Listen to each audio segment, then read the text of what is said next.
If you clicked on this video and you just so happen to be someone that's trying to buy a new VR headset and you're thinking, should I get the Quest or the Rift S? I'm gonna save you all the time in the world and just buy the Quest 2. Not the Quest 1, Quest 2. It's not out yet. Pre-orders are probably sold out. You can click off this video if you want, but before you do, like, comment, and subscribe if I saved you all the time in the world. If you're interested in why I say that, I got one of these in July, and I wish I waited a little bit longer.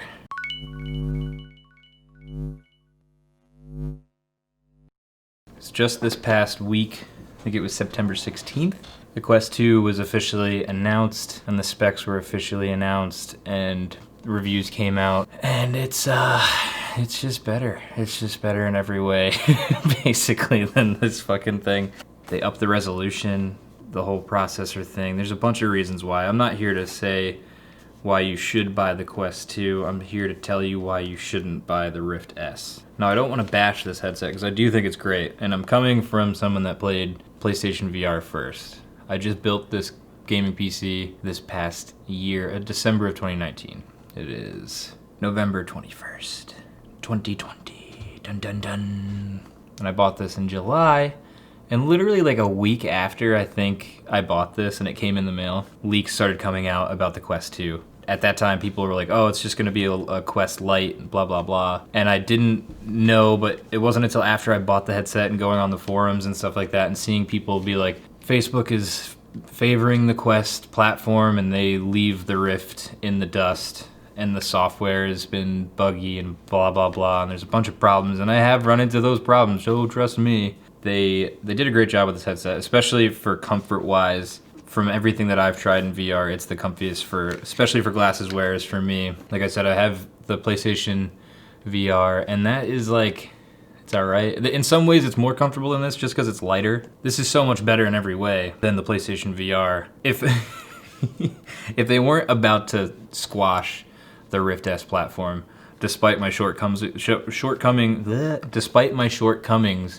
with this headset, I definitely would still recommend it. So it's one of those things where it's like, if you found this video months from the whole thing with Quest 2. Quest 2's already out, let's say. They're sold out. There's not gonna be a restock until after the holidays and shit. Release day is gonna come out. The pre-orders are gonna roll out. There's gonna be a bunch of bugs and flaws, like every other rollout. And then people are gonna start trying to buy them up for the holidays. And then there's just gonna be a dry spell of these headsets. I'm calling it in the air. That's just how it always goes. The same thing's gonna happen with the consoles. You might be itching to get into VR, like I was, and that's why I got this, because I would have got the Index. Overall, I'm pretty sure the Index is still better, even though I've never actually worn one. But also, there's the glaring, obvious Facebook trying to mine everybody's data, so that's how they're making it so cheap. That's not the biggest issue for me, and I don't want to get into that whole debate. I mean, it's scary to think about them taking all of our data and everything, but also it's gonna boost the VR market. So I'm at a complete, like, I'm sitting on the fence on this one. I don't know how to feel about it. I'll keep going with the positives of the headset before I bash it a little bit. Obviously, if you have played PSVR at all, it's still very good. There's the tracking issues, and it kind of sucks on the regular PlayStation 4, but if you have the PlayStation 4 Pro, it puts out the actual 1080p output, and it looks a lot better. And I've experienced both of those outputs. But despite that, there's still so many exclusives on that platform that are really, really good, i.e.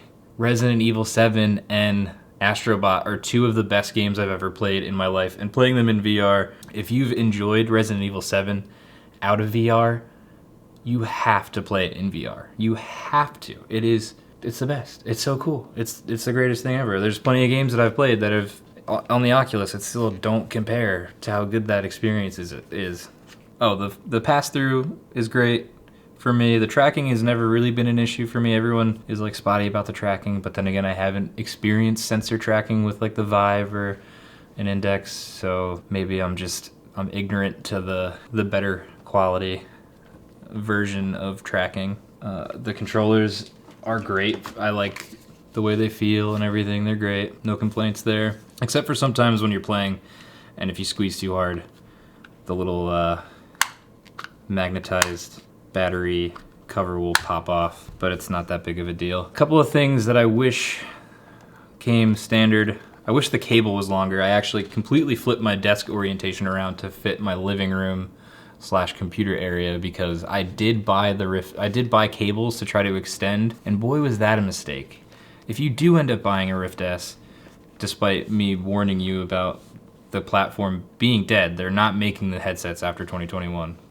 It's like a 16-foot wire, and it sounds like a lot of length, but when you take into account of your height, like for me, I'm 6 foot, so that's basically like 6 feet of that 16 feet knocked off. It wasn't long enough. It was like just too short for my original desk orientation, but I actually like my setup more now. Speakers on it, not great. Everybody complains about the speakers. Definitely want to wear headphones when you play with it. I've been using my AirPods, and I'm sure there's like the slightest bit of delay when you play with Bluetooth headphones like that, because I've noticed if I play and I can hear the sound out of the headset speakers and through the headphones, there's a little bit of a delay. So this little piece of foam that I bought, this was like $6 or $7 on Amazon or something. I forget how much I paid for it. It's just to prevent sun leak getting into the lenses. And I just want to say, I paid so much money for this headset. Why didn't they give you protection for the lenses? They're like, yeah, they say in the instructions, direct sunlight for prolonged amounts of time can literally ruin this thing. And then you're out of however you much paid. I totally didn't pay a price gouge of $600 for this thing. Oh God, $600. The Quest 2 is half the price. With like twice the resolution. Sucks. Also, one of these guys. Because at first I pulled this out and I was like, ooh, the foam on the straps, on the headset, and this like base piece is so smooth and soft. And then you play and you sweat in it, and it's like really scratchy and itchy. Actually touching this part, like that sits on my forehead, that it doesn't feel the same anymore. And I've heard of people saying that this foam collects sweat and starts to smell like, I don't know, football pads, like gym equipment, because of sweat, which is gross. So yeah, this VR cover, this was I think $20 with shipping. World of a difference. So much comfier. Doesn't itch after like prolonged amount of time. And it actually helps because my big stupid ass forehead right here, without it, it like hits this part right here. I don't know if the camera's picking that up any good, but whatever. The little slider piece, which for me might as well be non-existent because, you know, you can go like this. My big fat head, I have to have it fully extended or it does not fit at all. That helps. Definitely get one of these. And I'm pretty sure, well, the Quest is gonna have the bigger faceplate thing, which that pisses me off that they did that. It's like, I guess I know that they did that kind of stuff where they're like, oh, we're gonna have these faceplates that are interchangeable for people that wear glasses, but it's like, I gotta pay extra because I have fucked up eyes. Why can't you just include that shit? I hate that. Not having rechargeable batteries in 2020 on your controllers is so stupid. I know Xbox does the same thing, even though 360 had rechargeable controllers, and then all of a sudden, Xbox One, you gotta get batteries. That sucks. So I went and bought, Energizer rechargeable AA's for it to solve that issue, which works, but it's a pain in the ass because there's times where they've died on me while using it, and then you gotta stop and you gotta take the headset off, you gotta scrounge for batteries, swap it out. Really shitty. And the Quest doesn't solve that issue either, so one negative mark for the Quest 2. That's aside from the data mining. That's the biggest glaring one. So now I'm gonna talk about the software issues that I've had with this. And I think I've been lucky because when I bought this, I go on Reddit and everything, and I always check stuff like that. And I saw plenty of posts about people saying that after one of the latest updates that it just bricked it and they can't use it at all. It's just like, it constantly says it's disconnected. Never had that issue, only when I was using the extension cables that I bought that do not work. Because I think you need to get ones that have power, and mine don't have like a power plug for the cable itself. Oh, another thing, rewind. Why do they just have a clip for this? I did a slight modification to just use a Velcro strap to keep it in the middle of my head to distribute that weight. Because it sucks when you're playing and all the weight is on one side with the wire. It's not much weight, but you notice it after time, you know? Software is not great for the Oculus. One of my biggest problems is the auto turn on when you move it at all. I have it on my desk, and if it gets like bumped, oh, because it's the sensor reading, and I keep the little foam thing on there. So it's like keeping it protected. It automatically detects when it's being put on, so it thinks that it's got a face connected to it because I bumped my desk, and then it automatically boots up the software, and it drives me nuts because every time that it bumps and turns on, it takes out my second monitor. It just goes black for a few seconds. So if I'm like doing something on it and I like shake my leg or sneeze, my monitor goes black for a second just to boot up the software, which I might grab some screen capture footage of this. Out of nowhere, I don't know when I know it started after we had a power outage, and I'm not sure if it's connected. Every time I boot up my computer, I have to reset up my Oculus. It says right now, I'm looking at it, continue setup in VR, and it just loops the same video of this woman putting the headset on, and you gotta, every single time, it doesn't save my Guardian, so every single time I boot the thing up, I gotta redraw my Guardian, which takes not a minute, but it's frustrating and it sucks. When it's a feature that's supposed to work, it's annoying. That started my whole support with Oculus. Oh my god. Their support. I don't know who's running it. I don't want to make any assumptions, but it seems like they have no idea what they're doing. I had sent in a support ticket, and they gave me troubleshooting to do this and that. They're like, reset your thing, unplug. They wanted me to, which I did, they wanted me to unplug the wire from the Oculus and plug it back in and reboot. Didn't work. And then they're like, okay, we need you to put your computer in safe mode, disconnect it from the internet, and uninstall everything Oculus related software on your computer. They're like, back up your files first, which I really wish I didn't. I back up the computer, I uninstall it, reinstall it, or back up the files, uninstall it, reinstall it. And then I respond to them about that. And then their last email just said, we need all of your information. I was like, did they intentionally sabotage these headsets so that people would eventually get in that email chain with them? And at the end, they're like, we need your address and your phone number. They asked for all this stuff, address and everything. And I just gave up. I was like, whatever, I'll just deal with it. It's not like I can't use it, so I'll just take it as it is and redraw my Guardian. At this point, I'm just gonna start doing a big circle because it's like I've drawn the damn play space so many times I feel like I can see it in my head. That's the biggest annoyance. But in doing that, it fucked up. Sorry. In doing that, it made 4 of my apps not playable at all. And that is really annoying. I paid for 1 of them. 3 of them I didn't. 2 it's like Quill, Rec Room, Onward, and Echo VR. So yeah, I paid for Onward, and now I can't use it. It just says that it can't find the local file, even though all my other apps work, and the right directory is clicked and everything, and then I look it up and hear that it's been a problem. It's been a problem since like 2016 or something, or with the original Rift, that if you try to move files around with the Oculus software, it'll just be like, I don't know where they are, I don't know. And it's like, I imagine like all my apps sitting in a room, they're all people, and 10 of them, right? And then 4 of them are like, I don't know. The other apps in the room are like, dude, the files are right there. And they're like, but what if that's not the right files? I don't know what that is. Oh, it's so friggin' annoying. And I looked up so many forums and I did so much troubleshooting.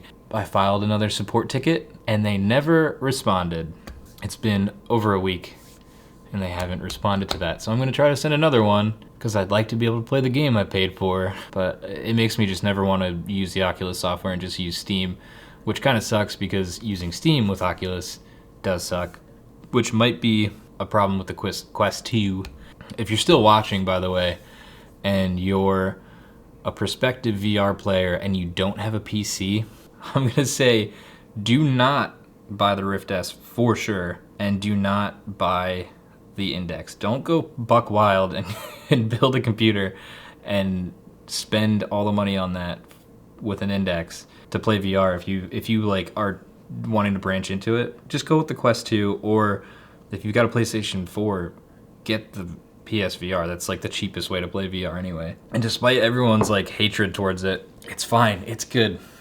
It gets you playing VR and it's fun. I've played hundreds of hours in PlayStation VR and have loved every minute of it when it's a good game. There are still bad games on the PlayStation VR. There's even more bad VR games on PC than there are on PlayStation VR, just because the sheer volume on PC is much higher than the PlayStation's catalog. So that's pretty much it with the software. It sucks, but I can still play my Steam games fine, and whatever else I still have on the Oculus. At least Blade and Sorcery still works, even though the new update sucks for a lot of people, and it does for me. It lags like crazy, but I love that game. It's so good. One of the biggest reasons why I wanted to get into PC VR over the PlayStation. Oh yeah, my microphone stopped working. Just straight up doesn't pick up an input. I've heard plenty of people talking about issues with the microphone and that exact problem, that it just stops working. Not the biggest issue for me. I got a bunch of, I bought condenser mics and so it's all tangled up. I've got ways to make my voice heard without it, so it's not that big of an issue to me. It's not like it was very good anyway, so I'm sure that's probably still going to be an issue on the Quest 2, which would be a huge issue. I feel like if you don't have if your microphone breaks on the Quest 2 and you don't have a computer and you're not using the link at all, what are you gonna do? Can it pick up a mic input from the headphone jack? I don't think so. That leads me to say, like, if you have a PC and you want to get into VR, it's like, I don't want to tell people not to get into VR, because I want everyone to be in VR. I think it's the future, and I want everyone to be playing it, and I love it. So it's hard for me to not say don't buy a headset right now, but it's like, if you got the money and everything and you're sitting pretty, go ahead. You could even go ahead and buy the Rift S if you want. I don't know. It's probably going to drop in price. If it drops in price, go for it. It's still a very good headset. You're going to run into issues though. And Oculus, Facebook, is still a terrible, terrible company, and they're going to be data mining the hell out of everybody. Starting when the Quest 2 launches, all those new Quest 2 users have to log into their Facebook accounts, and that's gonna be gross. There's gonna be a lot of, there's cameras strapped to this thing. They can completely recreate your entire living room if they wanted to, off the data that they can gather from it. So that's scary. I'm a realist, and I think even Index could be doing the same thing. Windows could be doing the same thing, and just not telling us. That's the world we live in. We're gonna be tracked our entire lives, and probably worse from now on as technology gets even more advanced. You want to try to buy ethically, it's just impossible. There's no good purchases these days for anything. I kind of lean towards there's nothing much for me to hide. I don't really care all that much. If it makes it cheaper, then it's fine for me. And you make your own decisions, really, I guess, but I would say don't buy the Rift S. So all that being said, I would say I love the Rift S despite its shortcomings. It's a great headset, especially for someone that's coming from PlayStation VR. World of a difference, because I've had plenty of issues with PlayStation VR too. Mainly setting up the tracking lights and having all the issues with tracking. It's the worst. The tracking is garbage. But please consider the dollar when in everything, especially because think about if you're a person that wants to get into VR, do it. But if you already have a PlayStation, and if you have a PlayStation 4 Pro, I highly recommend you just go with the PlayStation VR over all else. If you're completely new to VR, if you're someone that's like never done it, and you watch some video of someone playing Beat Saber and you're like, oh, I want to do that. Beat Saber it's fine in PlayStation VR. The tracking can be an issue, but if you can put your camera high enough, usually it's not a problem. It's so much cheaper than the Quest 2, and it's already been stated that PlayStation VR that's already out will be usable with the PlayStation 5. So if you're someone that's already thinking about getting a PlayStation 5, you have it for the PlayStation 5. There's no way that Sony's not going to keep pursuing it, and they've had like a post set out somewhere a while ago. This is all me like just pulling from memory of all the forums that I'm on and everything, saying that that Sony has reached out to programmers and stuff like that and engineers specifically for VR, because they are pursuing more angles through it. Sony has made the most in the VR industry so far. More PlayStation VR headsets have been sold, more people in PlayStation VR are using it than all the other PC VRs, and all the crappy mobile ones, those are dead. There's no way that Sony's not going to do anything. Like, There's already speculation that they're going to come out with their own version of the Quest, but a standalone, they're going to make their own dedicated VR headset that doesn't require a console or anything like that. Hopefully it'll be similar to the Quest where you buy the standalone VR and you can use it wherever, and then maybe there's a plug-in and you can boost the power of it with your PlayStation 5. That's my speculation. That's my hopes anyway, because that will do way better than the Quest will ever do, because already I feel like Facebook has kind of dropped the ball with the Quest 2, considering they did their live Oculus event, which I watched live. They did it at the same time as Sony releasing all their stuff about the PlayStation 5. It's like, what are you doing? Why would you even put it on the same day? Why not wait a day or do it the day before? There was no communication. I don't know how that works. You're going to end up spending a lot on the Quest 2, most likely, more than you think. Especially because there's the different strap that you're going to get in the battery pack, and you're going to want to get the link cable if you have a PC, and it's going to end up costing closer to what I paid for this thing anyway, which is why I didn't jump to pre-ordering one, despite really wanting to. But I couldn't justify it. I just got this thing, and it's been doing fine for me. But yeah, play VR, save your money, or go all out and get the Index. You decide. Just don't get the Rift S. I hate to say it, because I've had a lot of fun with it. But thanks for watching. If you got to this point, I love you. You gotta like and you gotta subscribe, and you gotta stay cheesy. Bye-bye. Bye.